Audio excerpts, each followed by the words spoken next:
tell us about your character and what resonated about her for you. I guess I was inspired by a woman with this kind of primal drive in a genre like this, and in a movie where this iconic character has kind of always taken charge of that. And I think that was appealing to me, and I definitely resonated with that. I mean, I feel like, I think women in our society are just tired of being kind of betrayed as, you know, standing in the back and just having the guy do everything for us. And I think in this kind of circumstance where, you know, it's do or die, I think women would actually do really well. And there was something nice about, you know, exploring those human attributes in this world, being a girl.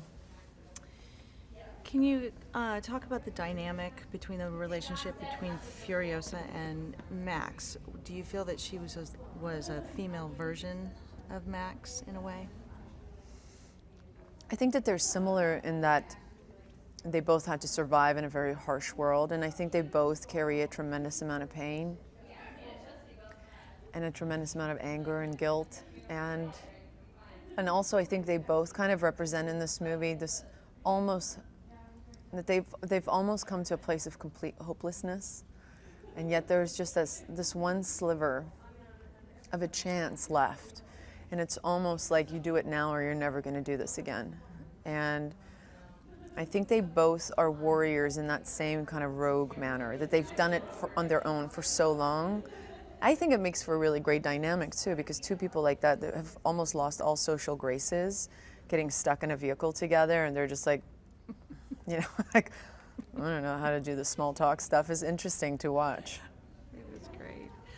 So this film is like wall-to-wall action. Did you have to do, as far as the physicality goes and emotionally, did you do any preparation for it? Did you have to do a lot of preparation for it? Yeah, we had a lot of time. The movie had so many stops and starts that there was like a 3-year period where we were all just kind of like getting ready to make this movie, and the pot was boiling a couple of times.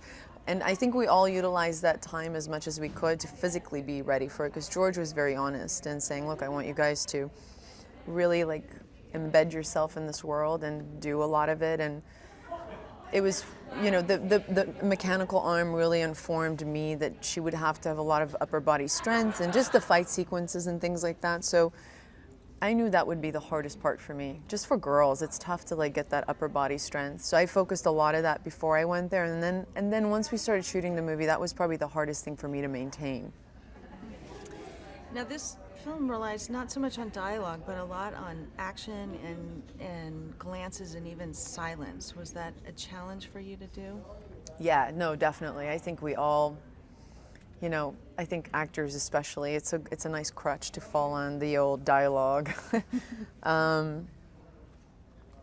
It made sense to me, though, the more George talked about it and how language would be a luxury in this world.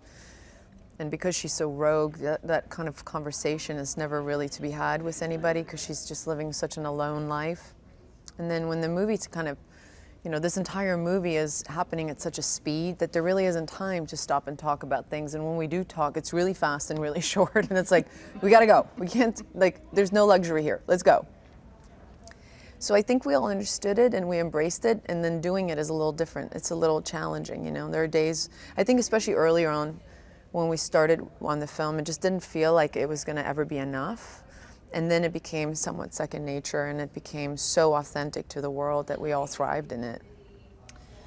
So for the Mad Max fans, and actually new fans that we will have for this film, do you feel that this film can stand alone, do you feel that fans will be at home with this Yeah, film as well? I very much believe that. I think that this is a standalone movie. It happens to, you know, carry this pedigree and this iconic character that if you were around and you know the last 3 films, you would really appreciate all of that with this film. But if, you know, if you're a younger generation and you've never heard of Mad Max, I think that you will, that you can completely lose yourself in this and not feel lost or anything like that. I do feel like it's a standalone movie.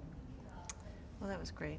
Hi, I'm Valerie with more action for you with an interesting fact from Independence Day. The scene in which Will Smith drags an unconscious alien across the desert was filmed on the Salt Flats near Salt Lake in Utah. The line where Smith says, "And what the hell is that smell?" was unscripted and was actually referring to a rotting smell of dead shrimp coming from the lake. Download Our Film is now app, available for both Android and iOS.